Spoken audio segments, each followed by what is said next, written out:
Okay, Annette, tell me what you just did. I had too much chicken here, and then so I cannot take this out.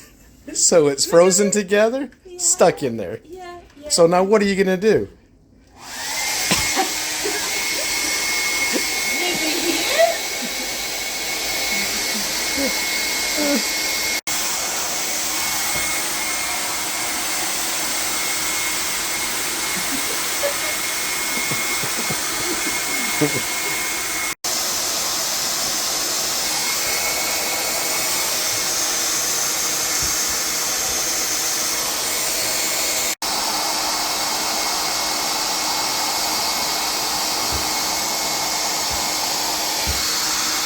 Tell me what happened.